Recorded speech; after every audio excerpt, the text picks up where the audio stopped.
All right, let's talk about something that's absolutely critical for any organization today: business resilience. Now, I know it can sound like just another buzzword, but it's not.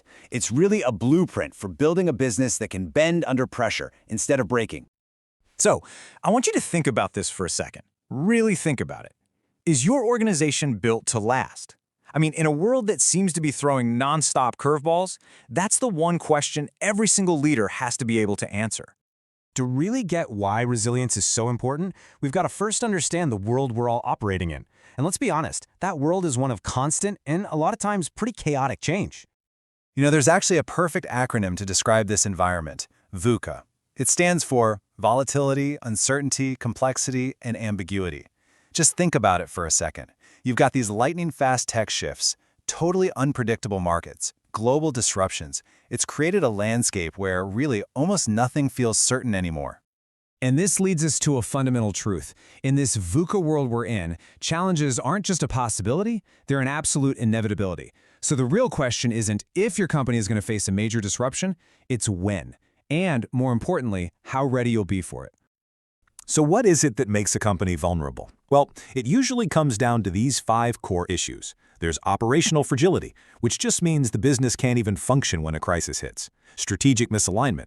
That's when your big plan just doesn't match up with what's actually happening in the market. Resource inefficiency. That's just plain old waste.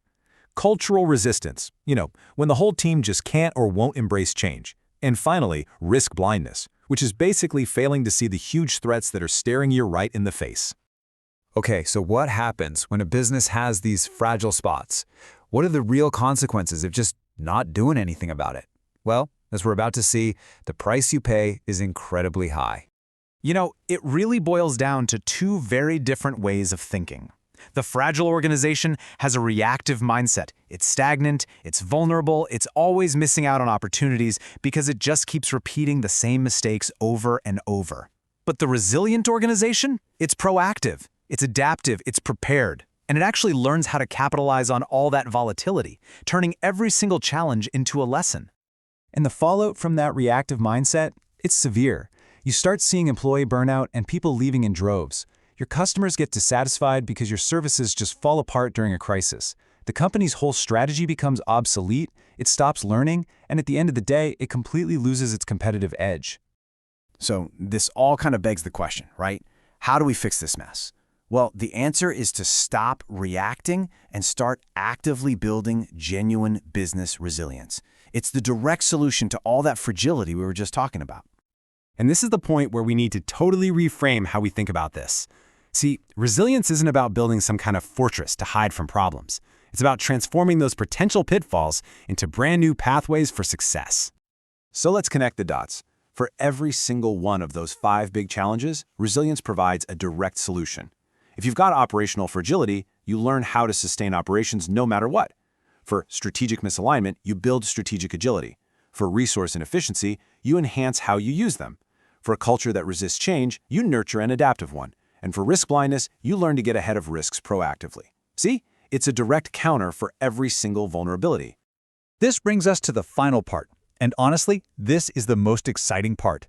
Business resilience isn't just a defensive move. It's not about hunkering down and just waiting for the storm to pass. It's about learning how to sail in that storm.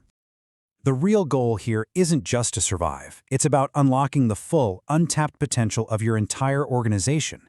Because once you build the muscle to handle change, you free yourself up to achieve so much more. And the benefits? They are absolutely transformative. We're talking about sustainable growth that actually lasts because it's built on a rock-solid foundation. A stronger market position because you'll have an edge over all your less prepared competitors. Employee empowerment because a resilient culture is one that people want to be a part of. And finally, improved stakeholder trust. Your customers, your investors, your partners, they all know they can count on you. It all comes down to this, really. The ultimate prize is turning all that chaos and volatility in the world, the stuff we started with, and making it your single biggest competitive edge. While everyone else is just scrambling to stay afloat, you're actually positioned to move forward. And that leaves us with one last thing to think about. We know for a fact that disruption isn't a possibility. It's a certainty. It's coming. So the only real question you have to answer is when it gets here. Is it going to be your organization's biggest threat, or will you have built the resilience to make it your greatest opportunity?